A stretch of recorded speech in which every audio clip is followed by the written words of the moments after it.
Okay, here we go. So, here we are. So yeah, I wanted to do. We're both trying to get our personalities across a little bit more, maybe on social media. Step out of our comfort zone. Stepping out of the comfort zone, which we know there's usually a lot of growth comes from that.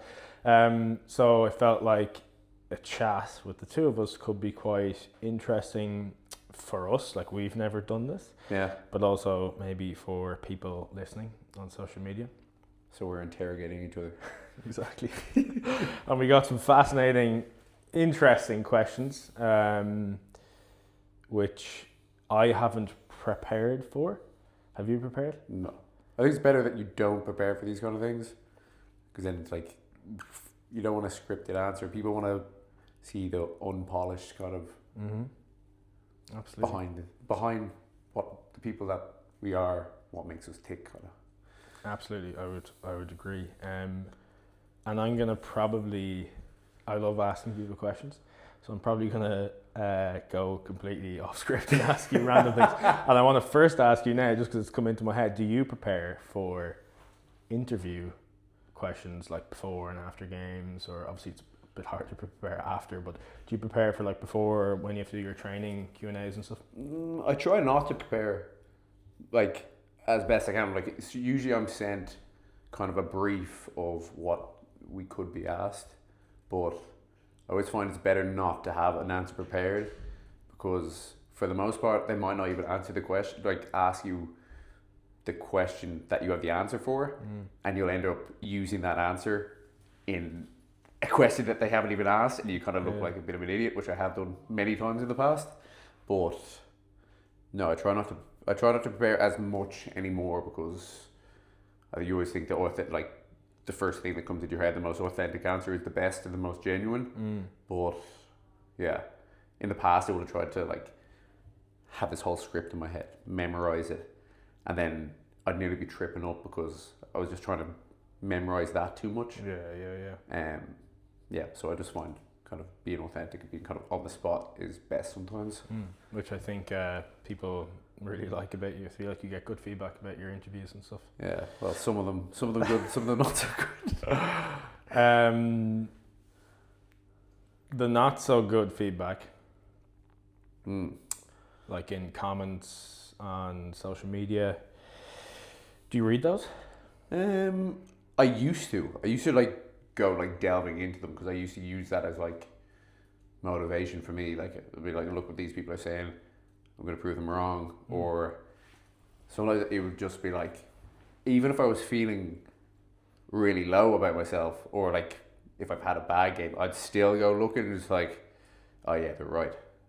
So like, I think you could get 200 positive comments on something, and you could get one or two negative ones, and that's what your mind automatically jumps to. It jumps to the negative. Yeah. And that's what I think I got out of that kind of that habit of doing that, because the only real opinions and critique that matters is that of, like, for me, like, in my work is my teammates, my coaches, and then my family and friends. Like, that's the only real kind of circle of people who really matter. And I saw a really good thing the other day, and it was like, if you have a problem with me and you have my number, text me about it and we can sort it out. But if you have a problem with me and don't have my number, you shouldn't have a problem with me, because you don't know me, basically. Yeah. Although it's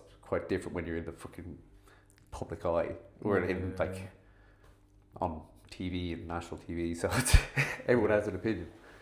Yeah, obviously, like the negative comments and stuff are more a reflection of that person and what that person is feeling maybe about themselves. Yeah.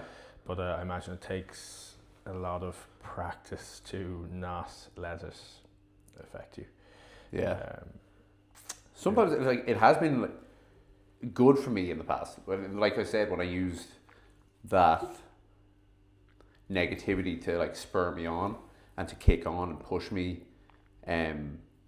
past, maybe if I've hit a kind of a plateau in training, or a small bit kind of mentality wise, where I needed that kind of extra boost. I used it to my benefit.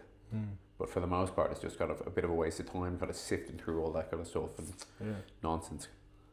Okay. Yeah. And would you be nervous now for this chat? I don't know why. Sometimes, yeah. I like when there's a camera in front of my face. Yeah. That one. I don't know. You get a bit nervous. Yeah, but even like it's the same with any kind of like I'd be nervous about going in and like as much I've been on like done all my fair share of interviews and stuff before. I think I kind of just treat them all the same. And probably my mind just treats them all the same. Yeah. But it's kind of like it's nice nerves, good kind of positive nerves, positive energy, if you will. In what sense? Like, what's good about those nerves, do you think? It's good because it makes, I suppose it gives you that experience, it gives you that kind of level where you're pushing yourself outside your comfort zone a small bit, doing things you wouldn't normally do. I think that's kind of all part of kind of growing personally, is to kind of stepping outside your comfort zone and doing things you're not used to doing, or doing things you don't really enjoy doing. Sometimes it's just kind of stepping out, dipping your toe in a few things, and yeah, I suppose this is just something that's I suppose incredibly necessary for business owners like us to obviously show other people who we are. And just it's the way the world has evolved and the world we live in is just kind of, I suppose, very necessary to do these kind of things. So yeah, necessary. Someone said to me recently, Mark, actually one of our coaches, so we always talk about I suppose the common phrase used is getting outside your comfort zone. But Mark phrased it nicely there recently, and he described it as the growing edge. He's away with words. So you're just at that like you don't obviously want, and it's kind of the term we use in 3-stage a lot with coaching our members, like adequate challenge.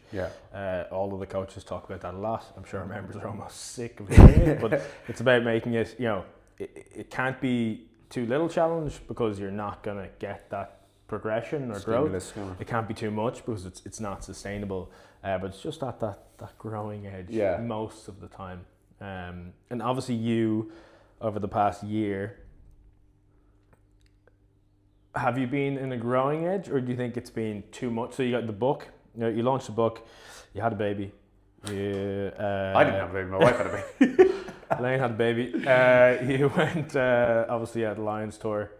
You launched the gym. Anything I'm missing? And that about covers it, I think. Covers it, just. Yeah. So was that, do you feel like that was, honestly, right, was that growing edge, or was that too much? Do you think there was some maybe negatives to that? Is there any negatives? Do you think it's all a net positive? I don't know. I think like at the time you can look at things and you can be so, I suppose, nearly like to the point of being burnt out with obviously so much going on. A lot of it in my control, a lot of it out of my control, a lot of, and a lot of it was completely my choice to do. My choice to do the book, my choice to do the gym. It was have a baby. Our choice to have a baby. Yeah, it was our choice to have to have a baby. So like it is kind of a point of like you reap what you sow, and I'm very grateful that I had the year that I had, even though it was incredibly difficult and incredibly challenging at times, trying to juggle 4 or 5 different things at once. It's now that we've come into 2026, I can look back in 2025 and be like,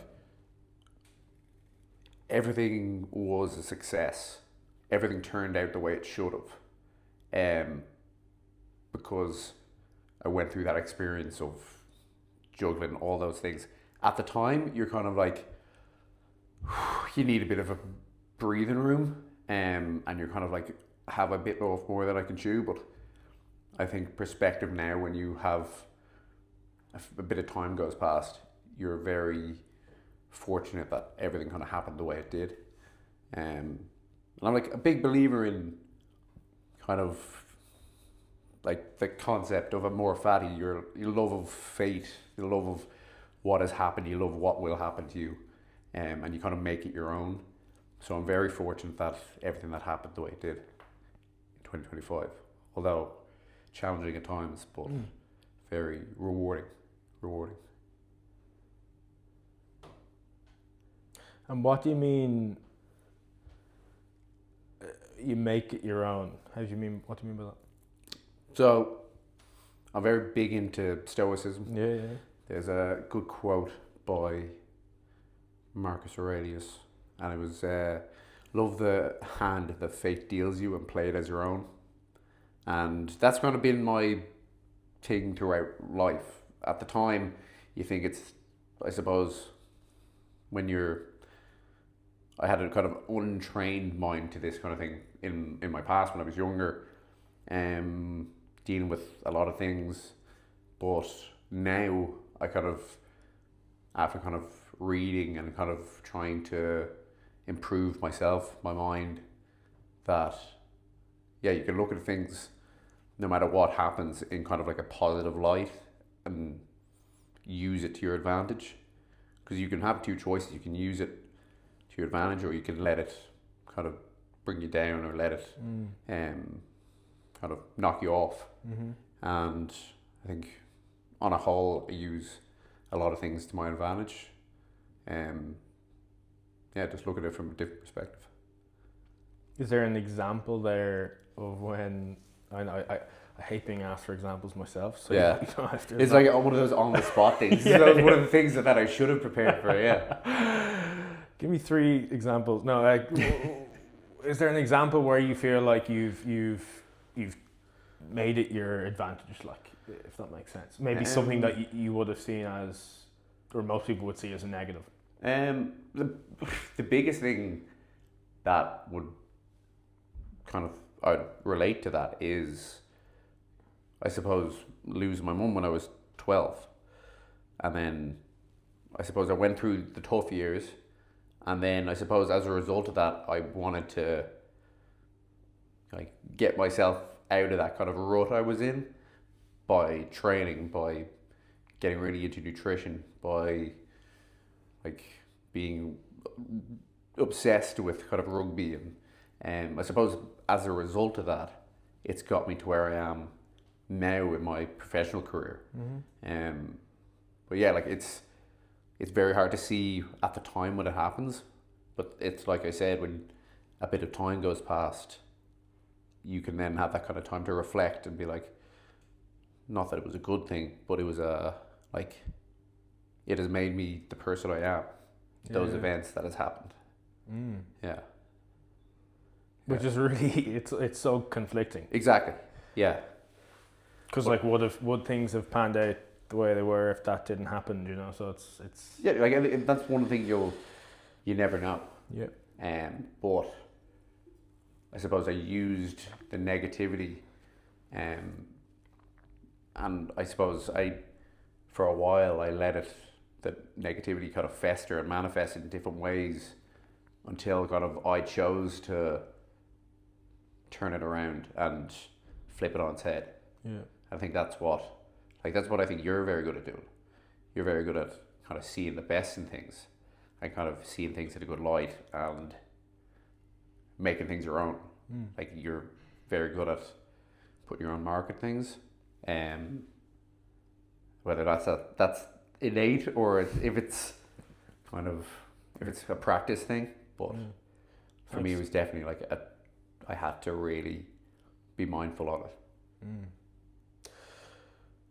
I think when I first noticed and it was kind of a little bit subconsciously, I think. So we launched the gym 4.5 months ago, and I was so stressed. No, you weren't. I was in unprofessional. I would say I was in a tough enough place at the time. Yeah. A lot going on personally. Got kind of just.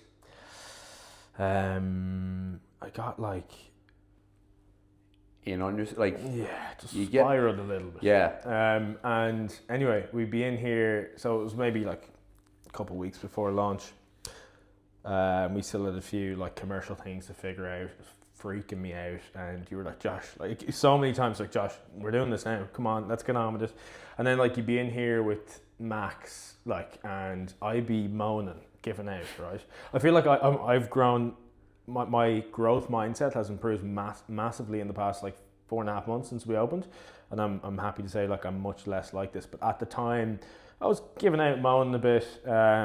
But like you weren't. you, like No, be you in wasn't. there, you wouldn't have slept, right? Because Max would have been up all night. You'd be just back from the Lions, like you had a lot going on, but you were in here, like I don't know, putting the hair dryers in the change room. We remember the day before we opened, we were like, we've no shower curtains. So we were Gareth up, went to get the shower curtains, Gareth and Deirdre. We were hanging them up, you know, like, but you were just getting on with it. And that's when I started to say to people, I was like, it's actually so impressive. Like Porter just gets the fuck on with it.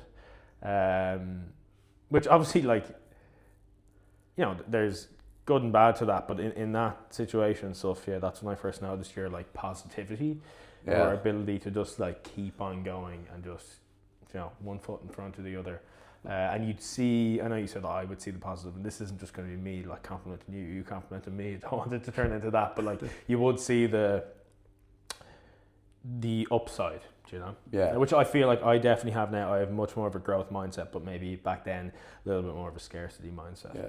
I think it's like that's one of those things where like when you're in it, you can like it's like that time can pass very quickly when you're kind of in on yourself and you're nearly just waiting for time to go by and just like, okay, just get me out of this and let's move on to the next thing. But it's like it's when it's I suppose being kind of cognizant of that and being able to catch yourself in that moment and be like, this is what we're doing, this is the reason why we're doing it. If I do this, if I do X, we'll get Y result. But if I just let this time pass and kind of just float through it and hope we get through it, or hope the time goes by faster because it's tough, there's no benefit to that really. But that's what I felt like. See, I wouldn't have said that about you. That like, obviously I knew you were very stressed with setting this up, but that's what I would have said it like. You're very good at kind of, I suppose parking something and being able to focus on the job at hand, because like the place wouldn't be, 3State wouldn't be here if it wasn't for you running it, doing all the background stuff. So but yeah, like sometimes like it is a case where you just gotta have to kind of buck up and be like, okay, like I have to get on with it. Yeah. Otherwise, this won't happen if we don't just kind of, okay, like we'll grind this out and put in the work, and then we can take a bit of rest, a bit of pause, and look back and be like, okay, that was tough, but we have this now. Exactly. Yeah. 100%. So like I suppose it's more so me, but you know, 3State maybe has a mentor, Jens, right? And he kind of says like, so those last few months seemed extremely difficult at the time, and maybe things have gotten easier, or maybe I'm just more used to that kind of level of stress. So that's almost now my baseline. It's your new normal. My new normal. Yeah. So I thought that was quite an interesting way to look at it. Yeah. That's why like 4 hours of sleep is my new normal now. Yeah. So it's learning to be efficient in that kind of zone of stress. And then I think you just adapt to it. And you were saying there the other day, Max is starting to now sleep through the whole night, right? Okay. Yeah, occasionally.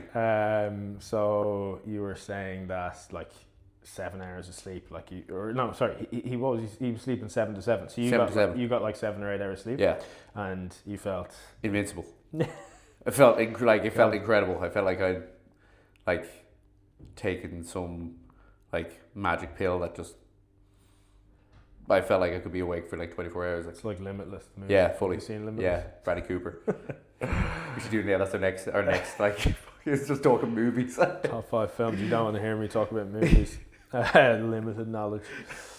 Also, we asked our Instagram accounts, like what kind of questions for today. And one of the first responses was just rugby. Just rugby. No one wants to hear me talk about rugby for longer than 30 seconds. You're the one talking. They didn't specify who. So you will be taking all the rugby questions today? I can talk about my first ever rugby game. Get the questions up. Yeah, we'll get some questions. Just pause for a sec there. I want to check that that's 100% recording. Yeah. Imagine. Yeah. So I kind of remember. Let's have a look.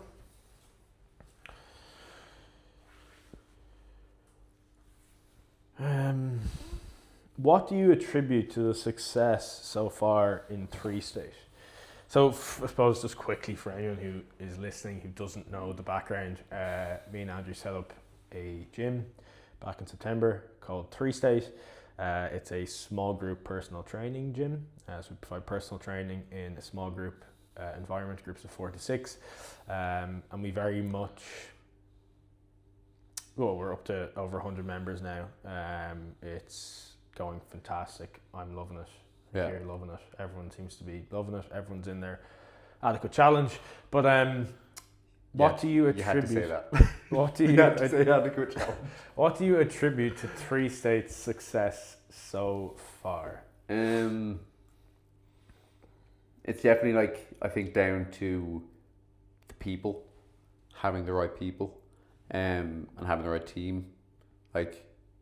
I'm not here on the ground every day, but this obviously isn't my job per se. But having the right people in place that you're going to have a great product at the end of the day, and have a great environment for members to come to and enjoy training, and that they look forward to training here. So having yourself obviously here every day, and the coaches, have Mark, Jake, and Alex. I think that's one of the most important things, is having the right people in place, because you build the right culture then, and you build the right. I suppose everyone's going towards the same goal. Mm-hmm. Everyone's very aligned, and I think that's incredibly important to make sure. Because if you have one person that's not bought in to what we're about here and what we wanted to build, then it can be a drain on the rest of the team, a drain on the members. So I think just having the right people in place, friendly, knowledgeable, skilled, are just incredible attributes to have for this particular business and what we've set out to do. How have you found, obviously, being in here and running it on a day-to-day? And obviously it was a lot of hard work in the beginning, but how has it kind of evolved for you? Firstly, great answer. would really agree with that. I always worked one-to-one with dietetic clients and also personal training, and that obviously I really enjoyed it. Met some amazing people, one of them who was also our third business partner, and I'm very grateful for that. And I also really learnt a lot and developed my skills, learned how to communicate properly. But it was also extremely draining, and you're always just don't really feel like maybe you're growing. So I don't think I was in that growing edge for the past few years. So now, I'm much more challenged. I'm now, I suppose, in a bit more of a leader role, trying to lead the team to then deliver the product that we want them to deliver and the experience. So for me, I've been really enjoying that. Very different role for me. And yeah, in terms of, what do I attribute the success so far? like you could pick lots of things. You could Yeah. pick, obviously the team is absolutely key to the whole thing. You know, I think our marketing was good, our model is good. The launch, we did a lot of time and effort into the launch, and like not starting from zero on day one. But I would say the biggest thing is you touched on it, like culture Yeah. and community. I think we've done a really good job of creating an environment where people feel welcome and supported and heard. I think we have maybe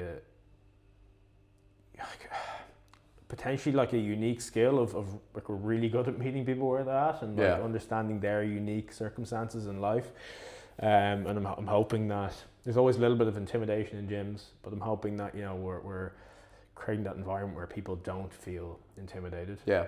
And that, you know, we're not taking it too seriously out there. There's a little bit of fun, but also people are being progressed. There's obviously a great atmosphere, and that's some of the biggest feedback we get from the members is the atmosphere. Yeah. People are very friendly, they're like-minded.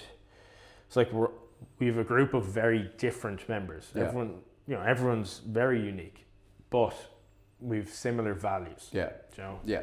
And that's what I think puts everyone kind of moving in the same direction as you touched on as well. So that's probably what I would attribute the success of Three State so far, around the culture and community. It's also like what I've found is where you touched on it is like you're attracting the right members.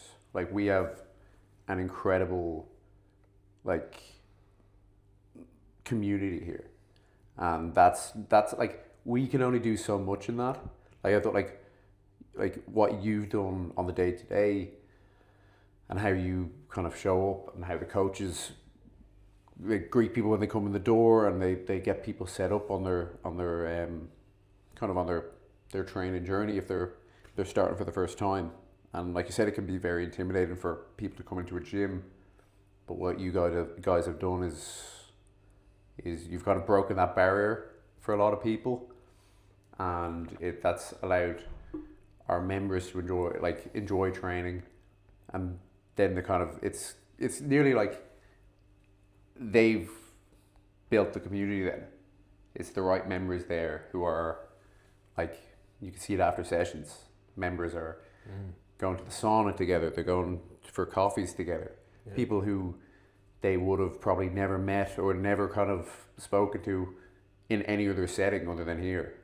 Like in what's here in Three State. It's great to see like you have like the work you've done, and then it's down to our members then who've knock-on effect. Yeah, exactly. Yeah. That's like gyms or going to the gym for people is, you know, extremely difficult to keep consistent. Yeah. Because we're not really designed to be in gyms. I'm not going to go into the whole hunter-gatherer. The hunter-gatherer, caveman spiel. But we're not really designed to be here. So in my mind, it was always a case that, okay, we then need to create the environment to get people back in here, basically. Yeah. You're not just coming here to lift heavier or push harder in the gym. You're also coming because it's a nice environment, because you like chatting to the coach, because you like chatting to that member that you're frequently in the same time with, because you maybe like doing the sauna after, because you like going down to get the coffee, because there's that social event in 3 or 4 weeks time that Three State are organising that you want to be involved in. So there's all these extra little things that are pulling people back in, which means that obviously that's good for us, that's good for our business, but it's also good for the member because it's getting them back in, exercising, which is extremely important for their health, important for longevity, all that kind of stuff. So I feel like that's another reason why the environment is so key in gyms. It's having that kind of that pull factor rather than like, our members have great motivation, but like it's having that pull factor that makes it somewhere that's easy to come to, that it's not a chore to come in here. Exactly. It's like you wake up on a Monday morning, you could be coming to a 6 a.m. class and it's like, oh, I have to get up for this class, but rather I get to go to this class. I can't wait to show up here and meet X, Y, and Z after this class. Yeah, so I think it's that's incredibly important in gyms, because it's very hard to come by in a lot of other settings. Yeah, absolutely. But gyms kind of more so, because in a lot of gyms people just kind of come in, do their own thing, leave, and that's what I think. Yeah, it's incredible about here. It's people who want to stick around. It's literally like you have to be kicking people out of the class because it's another class on. That's true. There is a bit of that. I suppose that brings naturally into the next one of the questions I know someone asked is, why did you call it 3-state? So I'll start with this one. Yeah. So you're good on this. You were mentioning there about like it's a place you also want to be, not that you kind of have to be in. And in our lives, there's kind of this sociology term of your third space or your third place. So your first space is your home. Your second space is your work, and then your third space is somewhere where you come to, maybe meet people, connect, chill out. For some people that could be a coffee shop, some people could be the golf course, some people it's a gym. And I feel like it's a very powerful like, I don't know. I suppose that kind of cornerstone in people's exactly. lives. Perfect. We'll go with that. Cornerstone. So that's what we really wanted to create here, which I think we are doing. But then the name, we were going to call it Space 3. And then there was the reason we couldn't do that. So we switched to... do a lot of legal work.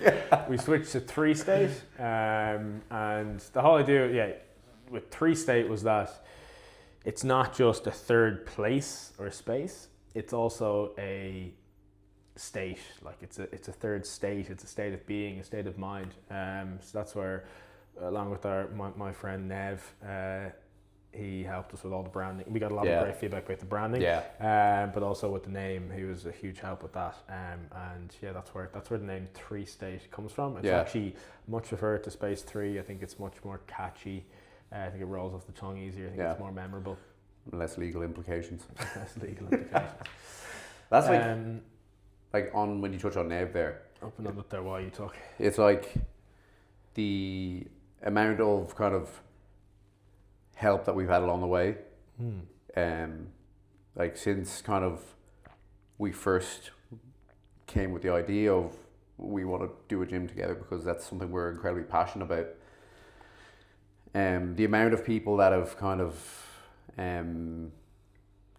gone out of their way to help us out, whether or not it's come to anything or not, but it's the amount of people who've given their time to helping us along the way. Like when we were first thinking of doing kind of a gym, we remember we first started toying around with the idea of doing like a boxing kind of style gym, and then we had so many people helping us with that, like kind of the logistics of it, and then we obviously decided not to go ahead with that, and then we were looking for locations all around Dublin, and it was near impossible to find, but we had so many people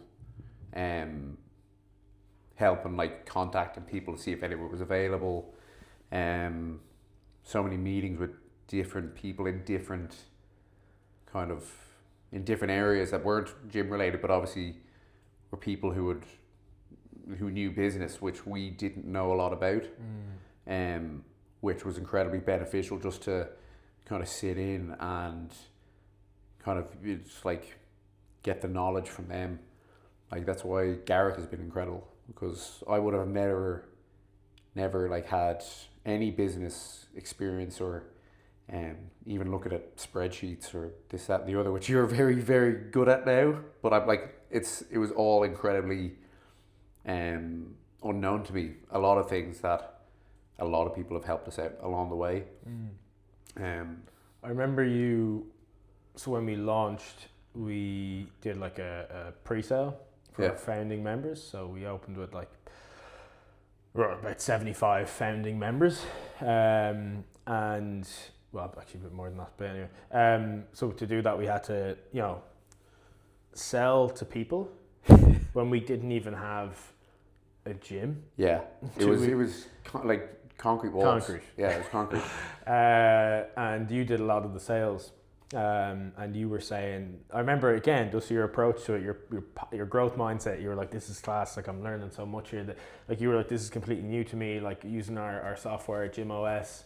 Any thoughts on any of that? Like, that's one of those things that like build up in your mind so much that like, oh my god, I've never done this before. I'm shitting it here. I'm like, I don't know what I'm gonna say.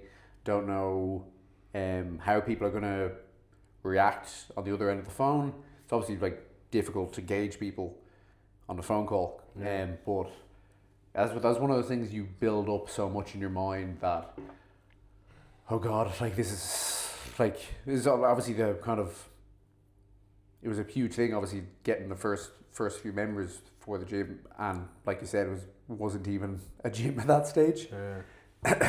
But after like the first few calls you make, you get into that flow, you get into that rhythm, then you like really start enjoying it, because I suppose all you're doing is, we were just explaining what we were doing, or like that's what the phone calls were. I didn't see it as selling or I didn't see it as trying to, with that kind of pressure point to be like, okay, I have to sell. I saw it as, okay, just explain what we're doing, explain it. And like, to be fair, we were able to do that well because we had put everything in place. We'd organised everything. So it made it that much easier, and I think that much more rewarding, kind of, because you're just like, I'd never done that before, but I really enjoyed it, and obviously it turned out to be very, very successful. Like 75 members off, like before it was even a gym, but even having that experience of chatting to the members, getting to know the members, even if you're chatting to them for the first time. Yeah. It was all an incredibly positive experience and all learning. Like I remember I was at home doing calls, and I was minding Max, and Max is there sitting on my lap while I'm on the phone to someone. Sure, you were rocking. I was rocking. I had him in his rocker, and I tied a piece of string to it just because I was like just trying to keep him quiet on the phone. But it was actually quite like, for a lot of people who had kids on the other end of the phone, they were like, "Oh, I hear a baby in the background." It's like, "Yep, that's my head of sales beside me." Yeah. That was your. You touched the the emotional side, okay, let's see what other questions we have. We do kind of like quick fires, and this time would be a good time to tell you about our sponsors for the show. The sponsors, Shopify, 3 State. The interval is over. This is on the outtakes. Just sticking on 3 State, I suppose. There's a good few questions that I got on Instagram around like the future of 3 State. Yeah. Without talking about my view first, right? Where do you see 3 State in 5 years' time? I have no idea what you're going to say here. We don't really have a clear 5-year business plan, being super honest. I suppose like our first and main priority is making sure our first location is a success, and the fact I say our first location, because in my mind I'd plan for this to grow and grow and grow, because I think what we have here is incredibly special, what we've built, like the product, the service, and you can see that in like the proof is in it. It is in the feedback we get from our members. The pudding, like. The proof is in the pudding. I hate that saying so much, but like the proof is there from feedback from members, like, and I remember like when we were doing kind of like our marketing push, like a lot of people were. It was like we couldn't cater to everyone because we were here, but a lot of people who didn't live near here and obviously it was a bit far for them were like, oh my god, like I would have loved to have joined, but I'm just a bit too far away. So it would be good, obviously, to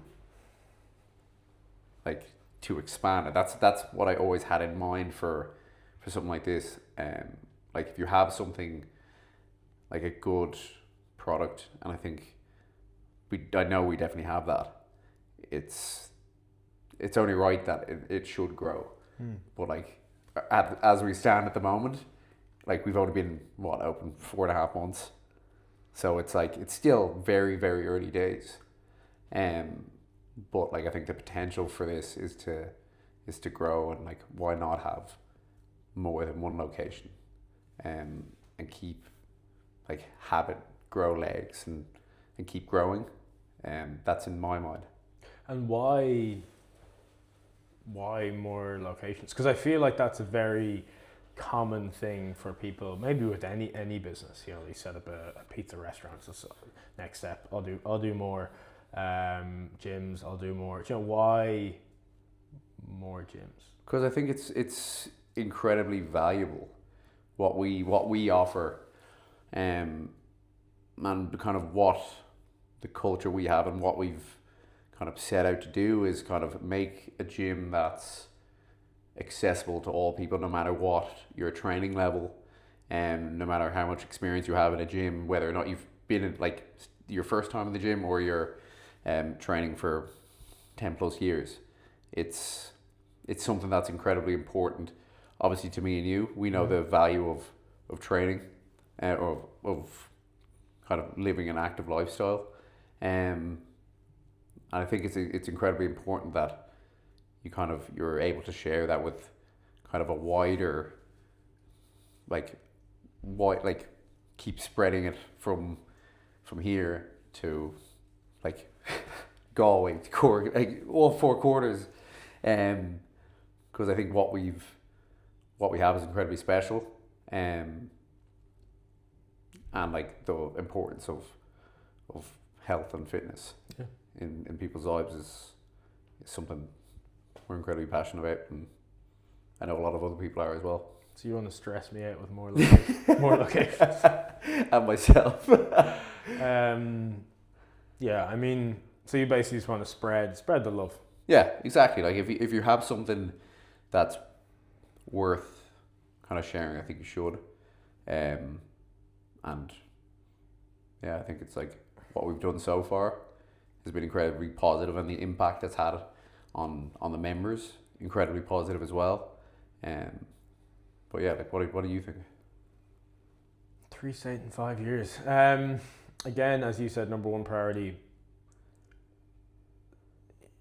In 5 years' time, I want this place to be like, you know, from a commercial standpoint, you know, like running smoothly and profitably without me needing to be here all of the time. Yeah. Like you can't scale locations without all those little small things being ironed out. Otherwise you're just scaling issues. Yeah. But in 5 years' time, and then from like a community standpoint, I want it to be a really strong community. Yeah. Everyone wants to train at 3 State. We're known, you know, as being the best gym, you know, in the area. Yeah. It's the best place to train. It's the best place to get results, progress. It's the least intimidating. It's all that kind of stuff. Yeah. And I also will be in agreement that more locations, or a second location, maybe in 5 years' time, will be. I would like to give that a go. Yeah. I was talking very much long term in terms of scaling it to more locations, but like if we're very long term, because like but then like there's also the area of growth in, like, I think we could definitely do more online. Yeah. And like hence this kind of podcast form, like, you know, get ourselves out there more, grow our personal brands, because that's all obviously going to help Three State as well, and it can bring a lot of other you know, ventures further down the road. And obviously the health and fitness industry is constantly changing and evolving. We try to stay away from any fads, like that's why we didn't, you know, set up a CrossFit gym or a High Rocks gym, or there's always going to be something new. Like we're just resistance training, which has been shown, you know, tried and tested for, like, you know, it's been growing for the past like 15, 20 years when you look at trends. Don't think it's going to stop anytime soon. There's, you know, a very, very strong line of evidence around its effectiveness and the importance of it for longevity and health, etc. So it's not like we've narrowed ourselves in on a certain niche, maybe, like or fad, I suppose. Yeah, it's keeping it simple as well. I think that's what a lot of people can nearly get caught up in, is kind of specialising too much. And I think that's what makes it work here, is that it's quite like a simple, like it's not simple in terms of all the workings of it, all the behind the scenes, but it's like it's quite simple in terms of, it's simple, it's not like, easy, it's not, no, from definitely like not easy, our side or the members' side, but it's simple. It's simple for the members, and in that it's convenient. You have convenience there, which makes people come back. The like training, like the programming, obviously a lot goes into that, but it makes it simple for the people that matter, and that's the members. So it's like you're not bought into the next best, the new shiny thing. It's kind of the tried and tested model. We know it works, and still well. Yeah, exactly. And so that's Three State in 5 years' time, right? Where do you see yourself in 5 years' time? Myself in 5 years' time? Hopefully still playing. Yeah. Okay, so that's career, like career. Rugby, still playing? Still playing. Do you ever think about your future much? I never give it like proper, like in-depth thought, like where am I going to be in 5 years. I'm more short term. Like, where am I going to be next year? What am I going to be doing next year? What 5 new projects are we taking on? But yeah, I interrupted you there. So go back to the still playing. Continue on with that. Sorry. Yeah. Like ideally still playing. But yeah, like I probably don't put in as much thought into like myself in 5-10 years. I'm more kind of like 1 year, what I can improve in 1 year, and how could I upskill in 1 year, so that the next year, like I've improved, and I've kind of have a clearer sight on the future then. I tend to not focus too much on the future, because then I think that brings in a lot of worry, that like, what if this doesn't work out, or like, I think you have to be very adaptable in your approach to kind of in goals and goal setting, because not everything's going to be aligned the way you think it will. I think it's just easier to set kind of shorter term goals, and maybe like 1 or 2 years where am I going to be. So professionally, it's very easy to set goals, because they're obviously very tangible and very kind of set, like in terms of myself, like in like a year, hopefully I'll be at the World Cup in Australia, and yeah, keep playing, keep myself in like top playing shape and injury free. It's obviously tough right now that I'm that I'm injured, but I suppose that's one of the things I've found very easy to do, is set professional goals. But I always find it hard to set kind of personal goals. That's kind of things that just kind of come to me like there and then. If like something happens, like adversity or whatever, you're kind of like, what can I do to rectify that it doesn't happen again, and that you can kind of narrow your sights on a small bit, because I think very long, like 5-10 year goals can be very vague and broad. So yeah, I try to keep it short and simple and kind of in blocks, if you know what I mean. Yeah. I also find it very difficult to look ahead. Yeah. I suppose we're also, busy people. So you get kind of caught up in the day to day. But I think sometimes it is very important to just take a moment maybe to reflect and some deep thinking, Yeah, kind of take stock. But where's Josh Percival in 5 years? I've thought about this a decent bit recently. And I think the main thing in 5 years' time is that, so if I look back to when I was 25, I'm like, and especially in the past year, mostly in the past year really, so it's a little skewed, but I've grown so much, like an incredible amount as a, like obviously my career, but also just as a person in general. So I would like to, in 5 years' time, just look back at myself now. Yeah. And I hope that I'm like thinking the same thing, being like, God, I've grown. I'm a completely different person. I've grown so much. So whether that's like personal, career, family, I don't know. But I would like to, in 5 years' time, look back and see that same gap, or bigger. So I think that's my goal. Yeah. So that's a great way of looking at it, because like it goes back to what we were talking earlier on how when you're in the moment of things, it can seem really difficult, and then after time has passed, you look back and then you see, okay, that's where I was and this is where I am now.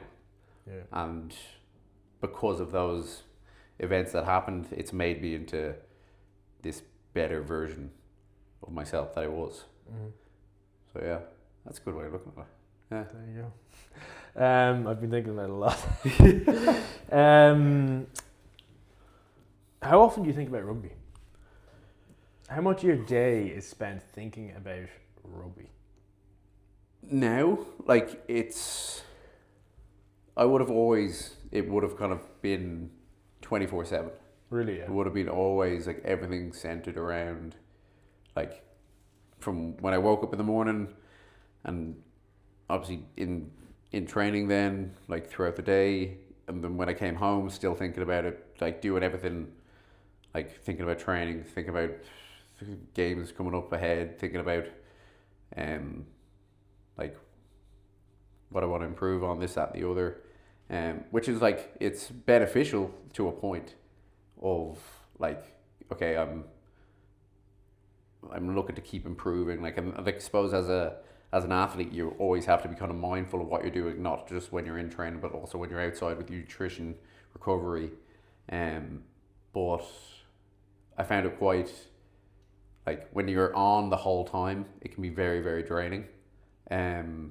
Like when you can't, I suppose, park the day when you get into your own hallway at home, and you're just constantly thinking about it, like you're in bed at night, and it's just like 1,000 thoughts about the day, of training, and but I think now that I have, like, particularly like when Max was born, it's like I'm a rugby player to this point. They would have stepped in the door of a dad.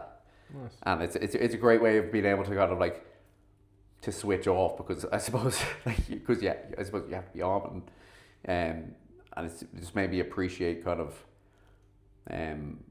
it's made it easier, I suppose, to kind of switch off and kind of be mentally fresh then.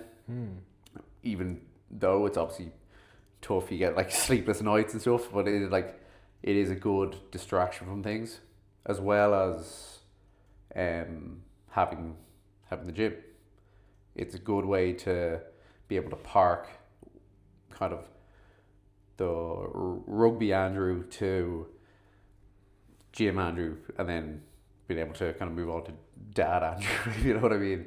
Yeah. So there's upsides to kind of thinking about rugby and thinking about it the whole time, in terms of kind of improvement and stuff in your game and stuff. But there's definitely downsides to just constantly thinking about it. Fatiguing. I Yeah, imagine. yeah, mentally fatiguing, which is like nearly worse than physical fatigue, because like you want to say mentally fresh, like if you're mentally fresh, it's a lot easier to get up out of bed in the morning.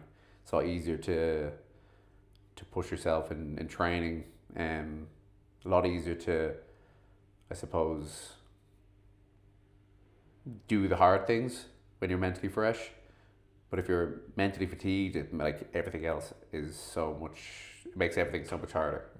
And not just like in rugby, it makes life outside rugby incredibly tough when you're mentally drained. So, yeah, that's one thing I've kind of.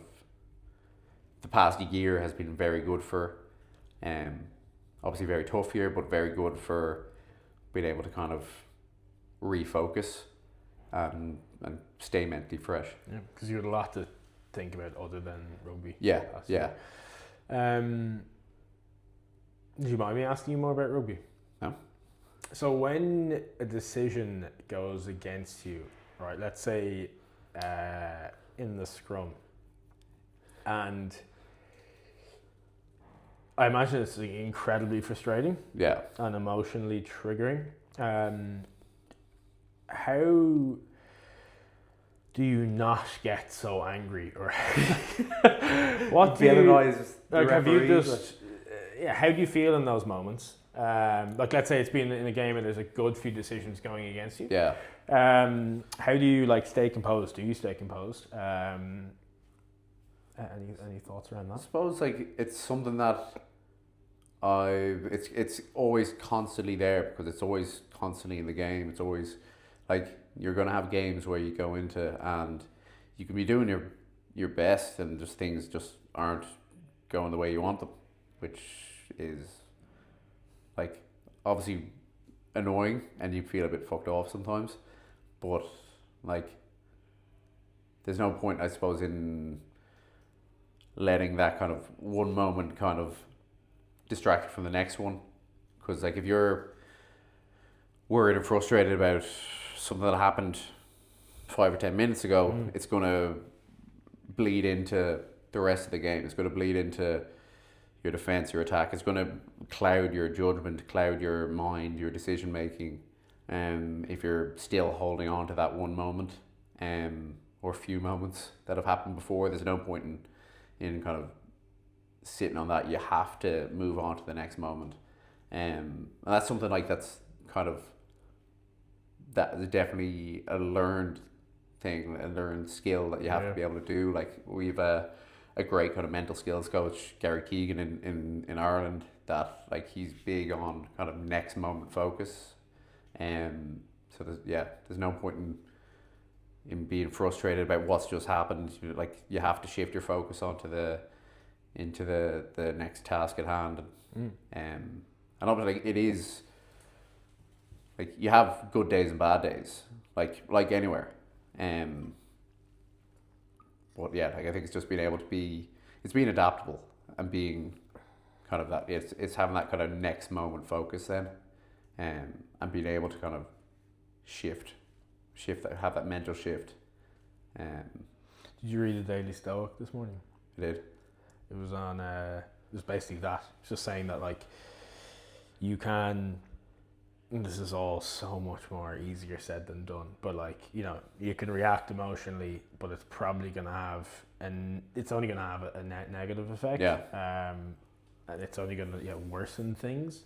So if you can stay composed, generally make better decisions. Yeah.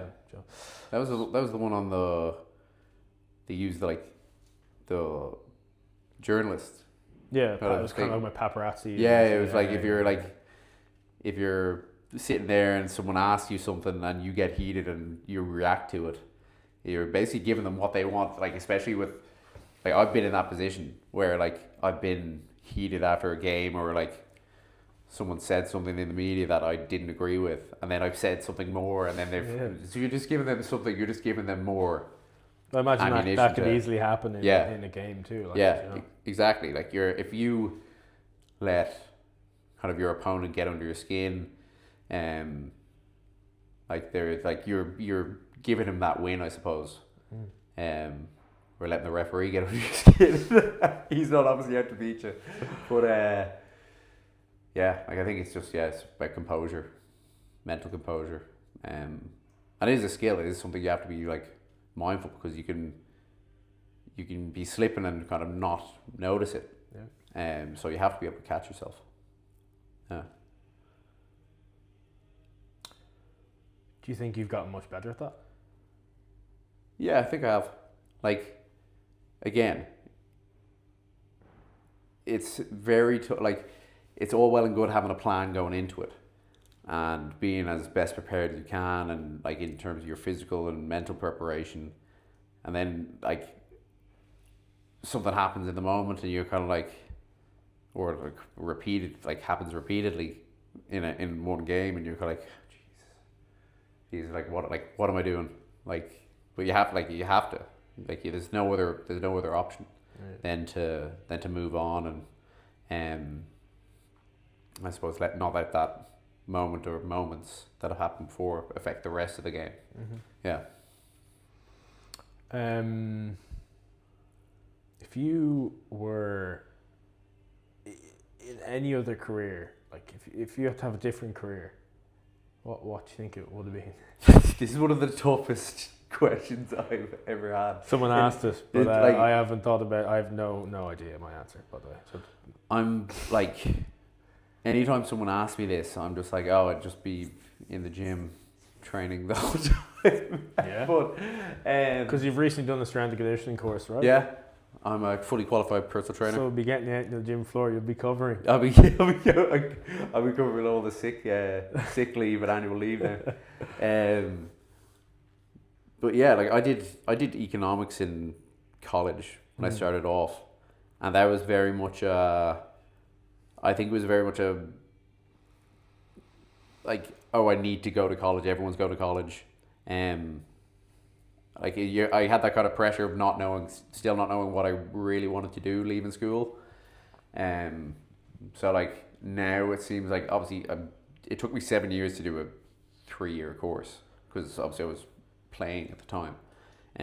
But yeah, like that was definitely one of those things that like it was kind of, I did it for the sake of doing it rather than I did it with like a clear plan.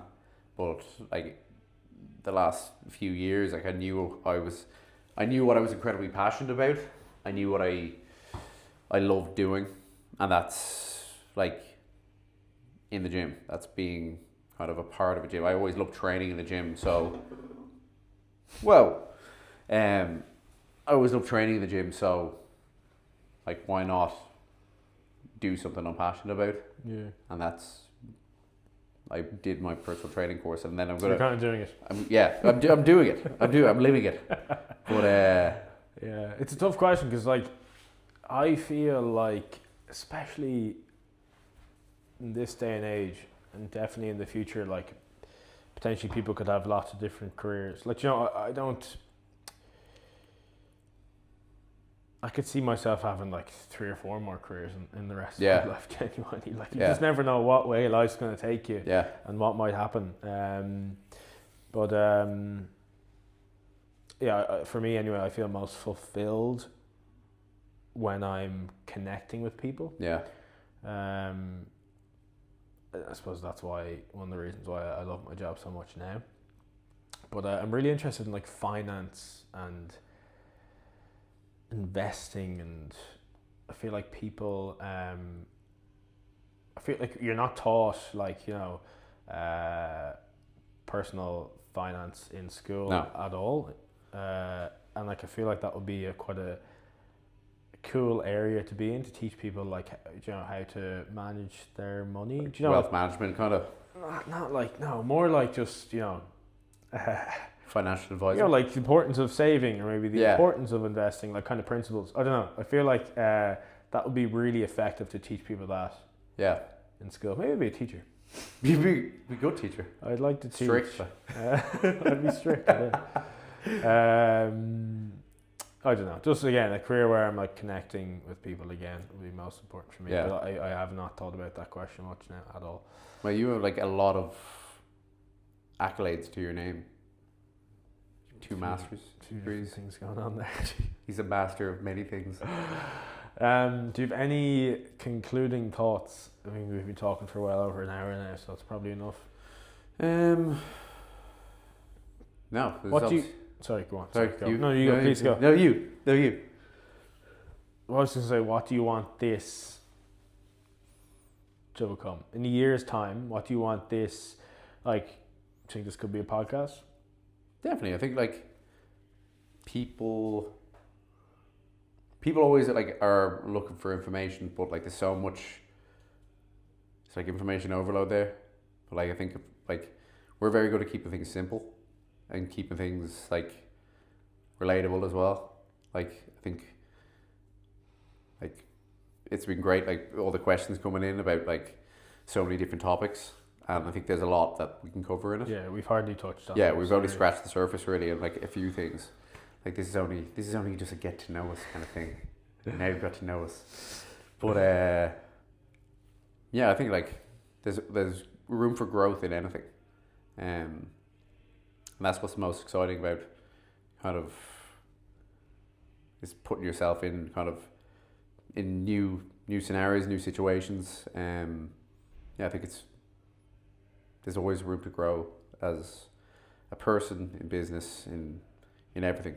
So there's one thing I don't have it. It's on our business WhatsApp. Someone sent a really nice question, but also their thoughts on 3 said I wanted to touch on it, but we'll do it next time. Yeah. But yeah, that was good. What do you want to see for this? Yeah. I think there's a lot of potential in this kind of format. I think we can get some interesting guests. I think we have really interesting members. I'd love to talk to them. I feel like I'm quite good at asking questions, so I feel like we should play into that strength. People are really interested in you, learning about your life. I know you're going to do more of that in social media. Keep that up. Good try it. Yeah, so I don't know. We'll see what happens. Yeah. All right. Stay tuned. Thanks, man.